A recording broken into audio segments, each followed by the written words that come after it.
Hi guys and welcome to Fandom Newbie. My name is Shruti and today is a really fun, important and exciting video because I'm going to be doing a reading vlog where I read 3 books about the Indian partition. Now, I originally intended this to be a 24-hour readathon and I'm filming this intro after I finished all of the reading and I couldn't do it in 24 hours. So this is just going to be a reading vlog of me reading books about the partition of India. Now, the reason why this video is exciting is because I'm doing this in collaboration with 3 other amazing Indian booktubers, and those are Jyotsna from Jyotsna's Bookscapades, Smriti from Sant Reads, and Sonali from the Melodramatic Bookworm. Now, it was Smriti who kind of got all of us together and told us that we should do this little project where we would read books about the Indian partition and we should do it closer to Independence Day. And the reason why we're not doing this all on like one channel, which is like Smriti's channel or something like that, is because we wanted to give enough time and space for all of us to read these books because they are quite heavy, and also for us to reflect on what these books say and talk about how we felt about these books in a more in-depth manner and in a more nuanced manner, which is why having 4 individual videos on our channels discussing these books is something that we thought would give you guys also a lot more value, and it would also add more value to our lives because we would be thoroughly dissecting our feelings and our emotions and also dissecting everything that happened in this really atrocious and extremely tragic part of our history. If we are proud of the fact that India is a democracy and if we believe in India being the largest democracy in the world, then I think it's safe to say that we, the people, are the future of this country. And if we ourselves don't know what has happened in our country and also how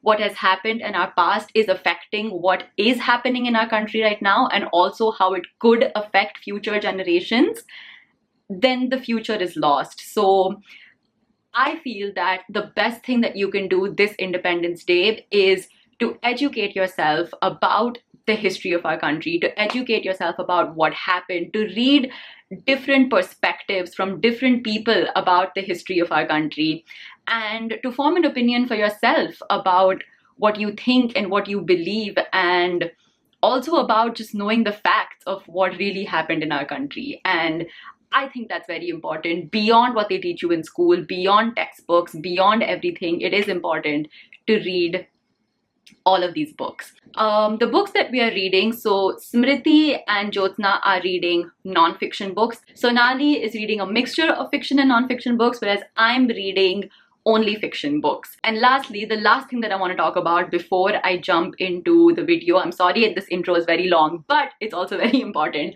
Basically, the 4 of us are going to be doing a live show on 15th August to celebrate Independence Day with all of you, where we're going to be talking about all of these books that we've read and other interesting and important things. But there's also going to be a giveaway where one lucky winner can win 2 books of their choice from all of the books that we have read.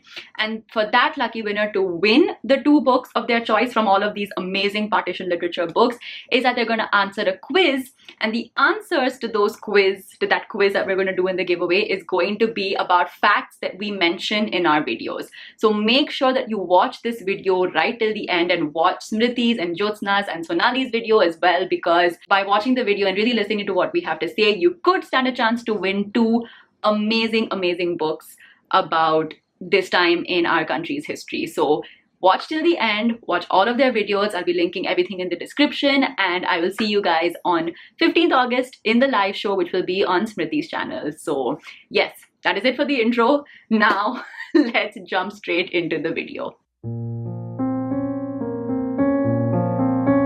Hi guys, okay, so I'm about 25% done with The Clear Light of Day. It's like we haven't really reached the part of the partition yet, but what we can see is kind of like an aftermath of the partition, because it's clear that the partition was a huge event that happened in the lives of the 4 main characters in this book.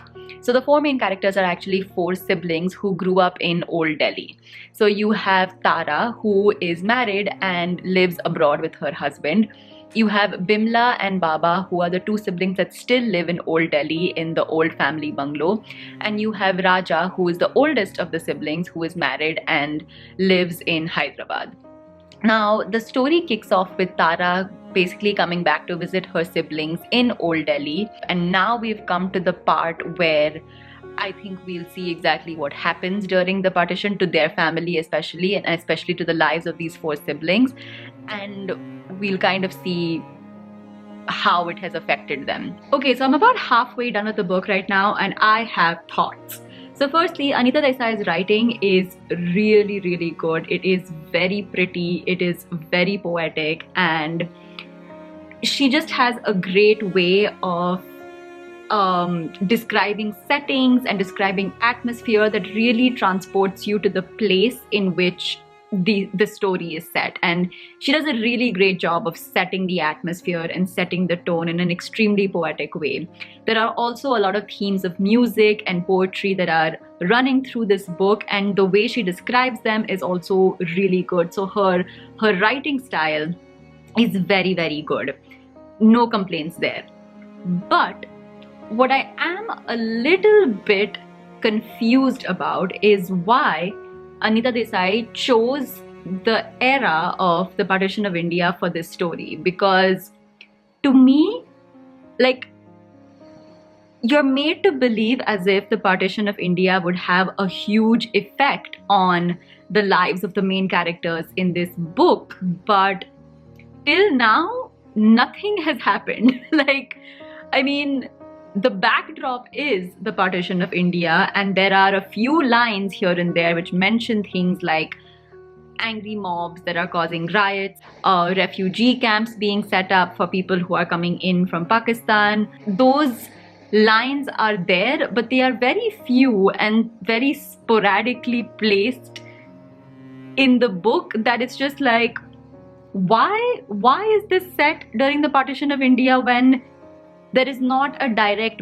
bearing of the partition on the lives of these characters? Hi guys, okay, so I have finally finished my first book in this readathon, which is Clear Light of Day by Anita Desai, and overall I give this kind of like 3.5 out of 5 stars, and it's very interesting. So the thing is that this book is a very beautifully written, character-based book, and those are the kind of books that I generally like.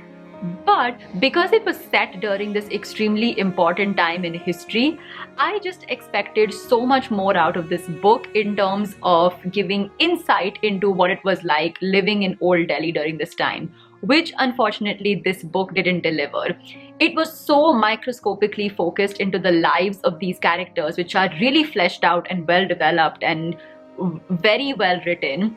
But it was so focused into the lives and the family dynamics of these characters that honestly this could have been set in 2003 or 2017 or 2050. Like, it could be set in any time and the story would still make sense, because it's so focused on the characters and not really focused in the era in which it is set, or at least that's what I thought. So that's why for me it was a little bit disappointing, because I wanted more insight.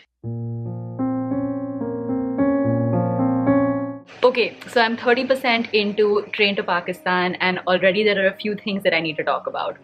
Firstly, I am really, really enjoying this book. It just has so much richness and just so much insight packed into the first 40 pages or so of this ebook that it's just absolutely fascinating. So this story takes place during the summer of the Partition of India, and it takes place in a town called Mano Majra, which is at the border of India and Pakistan, and it is in Punjab. Now this is the only town which seems to be harmonious, meaning the town basically has Sikh and Muslim people. It doesn't have Hindus, like a lot of Hindus. Just one family is a Hindu family, but it has Sikhs and it has Muslims, and they are living harmoniously. There is no communal violence or hatred in this village so far. Now the main characters in this story are the villagers of Mano Majra. The most like important one so far being this person named Jagat Singh, who is like a dacoit. So he's basically done questionable things and he's been arrested by the police multiple times. But there's also the person who looks after the Gurudwara, as well as the person who looks after the mosque in the village. Apart from that, there are two other characters. One is the magistrate of Mano Majra, whose name is Hukum Chand, and he just seems like a very shady, dicey fellow. He's a part of the government, but he also does some extremely questionable things, like hiring child prostitutes, and just like he does some very disgusting things also. And then there is a young man named Iqbal who has studied abroad. He's grown up in cities and he seems to be a part of the Communist Party. I'm not really sure, it's not confirmed as yet in the book, but I feel that he is a communist and he's trying to spread the communist ideologies around India. So those are the characters so far. Now the things that I have found so interesting is just based on the situations that these people have been brought up in, or the ideologies that they believe, they just have such a different outlook towards what's happening in the country. So you have the magistrate who is clearly corrupt, who has his own ideologies of how things should be led, even though he's part of the government. And then you have Iqbal with his communist ideologies, thinking about how the country should be run. And then of course you have the villagers, and this is what I found most interesting, because there is an entire conversation between the villagers and Iqbal about freedom. And one of the things that was so interesting was how the villagers actually stated in this book that they found it better to be under the British law, because firstly they found that British sahibs basically treated them better in terms of giving them money or in terms of sending them gifts from London and things like that. And they also said that at least at that time there was no violence. So there was not this like communal violence that was happening at the time of partition. So they felt safer being under the British. And Iqbal, of course, who is educated, traveled abroad, and who has studied, was infuriated by this. And he's like, how long do you guys want to be slaves to the British? And their response was something along the lines of that, okay, right now we are not slaves of the British, but we are essentially slaves of educated Indians, which means that the rest of India, which is educated India, definitely got freedom from the British in 1947, but the oppressed part of India, whether it's by caste or money or class or anything, they were still slaves to the inequality that's present in India. And that is just so hard hitting because it exists till today. This inequality in terms of caste, in terms of economy, in terms of whatever, is still there today. It's there decades after independence, generations after independence. And it really goes to show that true freedom or true democracy is when everyone feels equal, or everyone at least has an equal footing in terms of rights, in terms of dignity, and in terms of just respect, I guess. And yeah, like what these villagers said in this fictional book is just, it rings true to even today. The other thing that I found just like it really hit hard was literally on the first page of this book. I'm reading this on my iPad, on the Kindle app on my iPad. So let me just flip to it. But basically it was on the first page of this book, which is that Muslims said the Hindus had planned and started the killing. According to the Hindus, the Muslims were to blame. The fact is, both sides killed. Both shot and stabbed and speared and clubbed. Both tortured, both raped.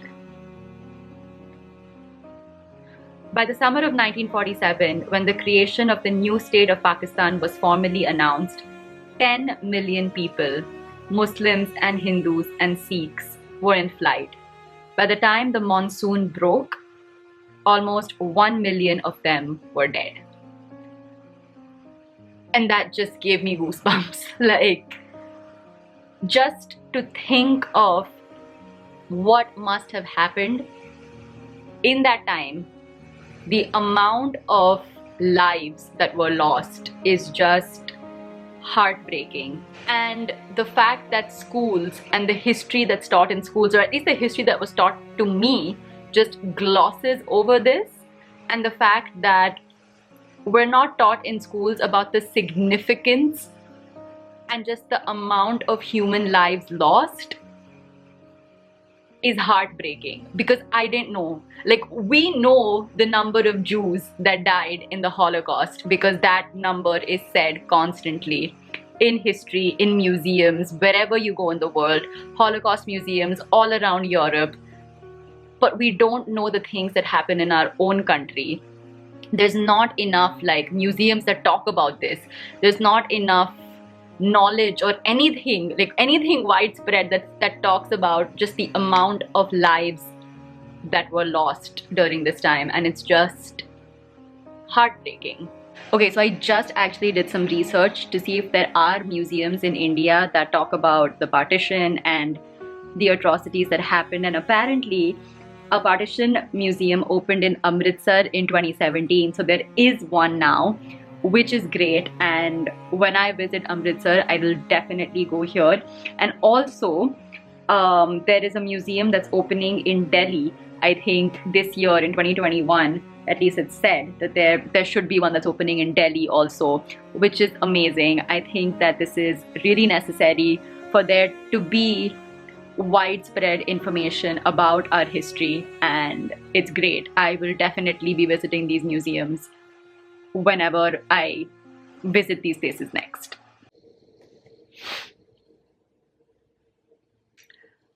Okay, the time is 2:25 a.m. and I have just finished reading Train to Pakistan, and I'm not gonna lie, the last few pages of this book were really difficult to get through. They were heart-wrenching, heartbreaking to read, and it was just very difficult to get through, because the way Khushwant Singh has described these atrocities that happened to human beings during that time was just, it was despicable, the things that happened to these people, and it was hard to read. It was really, really hard to read. But at the same time, I feel it is just so important to read as well. Reading this book has solidified why I feel that reading historical fiction along with historical non-fiction books is so important. Historical non-fiction books, they give us the facts. They tell us about the policies, the politics, the economics of a particular time in history. And many times what they tell us is the why, like why certain things happened in history. Whereas historical fiction books, I feel, really concentrate on the how it affected people, like how these policies and politics that might just appear as facts in textbooks and in other books, how they trickle down to the common man and how it actually affects their life. And I feel that reading historical fiction books just gives you a lot more empathy towards what happened to these people. It humanizes a lot of these historical events, extremely devastating events, and it just puts you in the shoes of these common people who experience these things. And it just, to me, it makes it seem a lot more real. And I don't know, I just feel it's very important to read both, because you do need to have that empathy and you do need to, I think, feel for these events in history more than just about learning the facts. Honestly, this is a very important book, I feel. If you haven't read this book, you definitely should read it. For me, it's a 5 out of 5 star read. And the thing about this book that makes it even more powerful is that the threads of hatred and communal violence and inequality that Khushwant Singh has spoken about in this book, you still see those threads of hatred and hate speech even today in India, 74 years after the partition of India. You still see the inequality, you still see the threads of this hatred, and that's what's scary and also just what's extremely hard hitting. So, yeah, this book was 5 out of 5 stars. I highly urge everyone who has not read this book to read it because it is very important to read. It is definitely an extremely important book to read.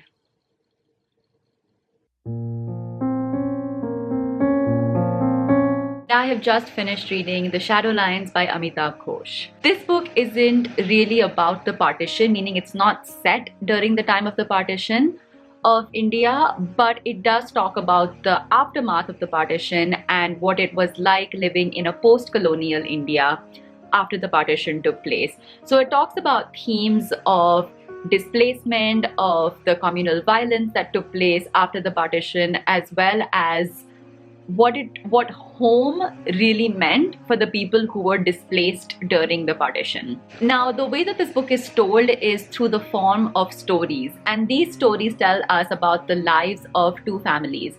One who is an upper class Bengali family based out of Dhaka and Calcutta, and the second one is an English family living in London.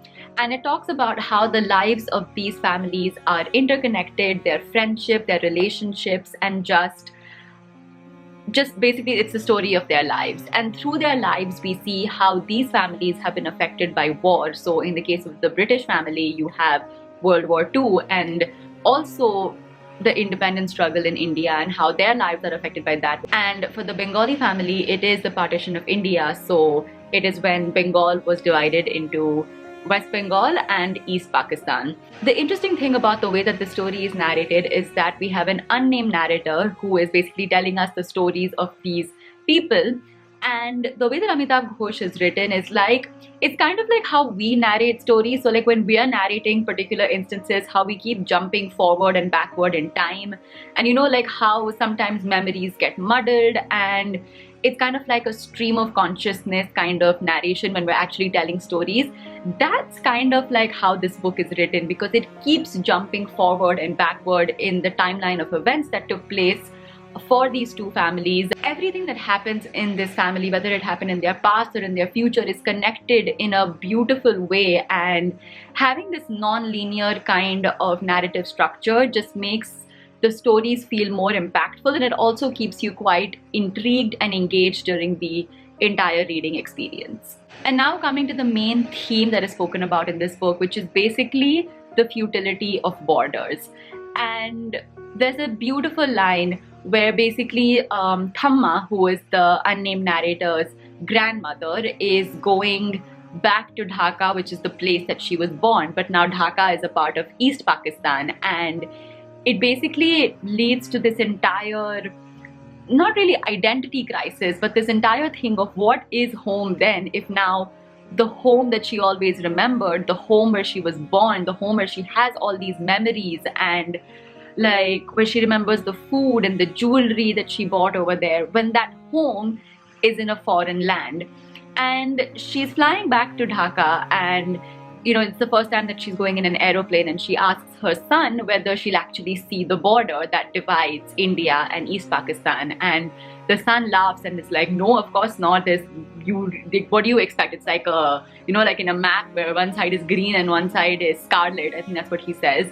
And she's like, no, of course, and that's not what I expect. But like, at least I'll see something. I'll see like no man's land, or I'll see like a border where there are soldiers with guns pointed to each other or something. And the son says, no, you're not going to see any of that. And she's like, well, then what was the point? What was the point of having this partition and tearing these families apart and displacing so many people? Like, what was the point of all of that? What was the point of having this border if there's no difference? If the people living in Dhaka and the people living in Calcutta are still the same, and the land is still the same, and everything, their shared culture, their shared heritage, everything is the same, then what is the point of that line that divides the two countries?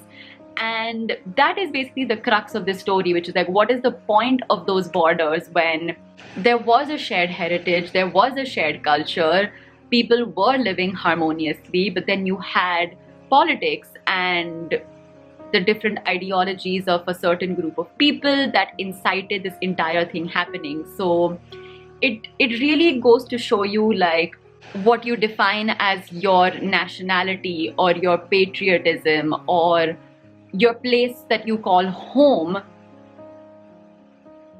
is defined by other people or by like the politics that other people play, because this old grandmother who was born in Dhaka still felt that familiarity over there, still felt that feeling of belonging in Dhaka before the lines were drawn. I don't know if I'm making sense. There was another thing in this book about how there were certain riots which took place in East Pakistan and which took place in Calcutta, and they were incited by groups in West Pakistan as well as what was happening in Srinagar.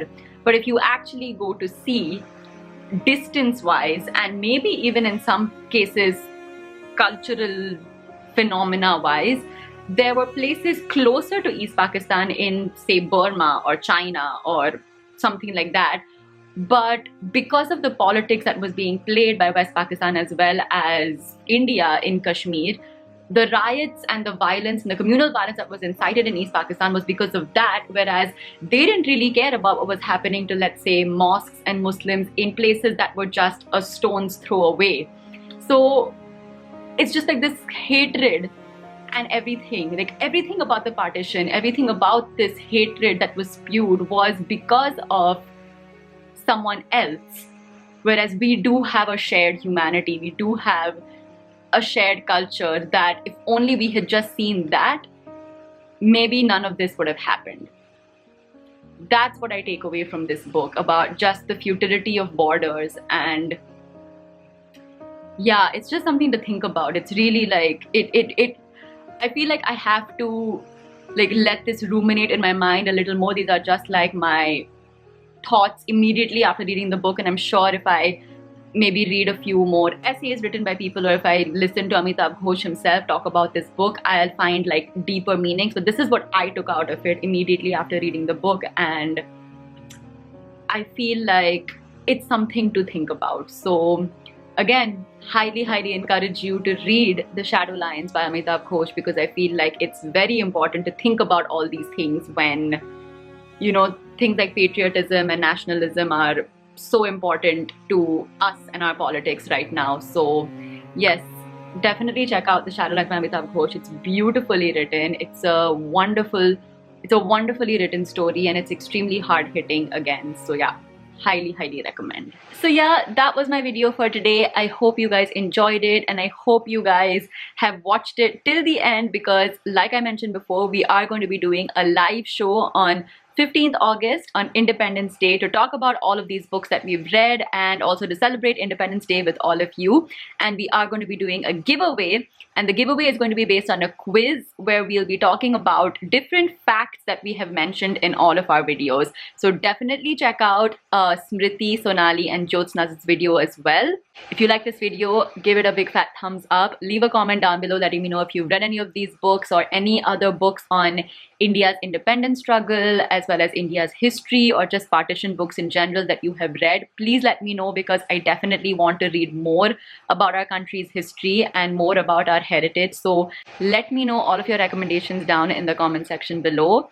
And of course, do subscribe to my channel for more book related videos. I'll see you guys next time. Bye.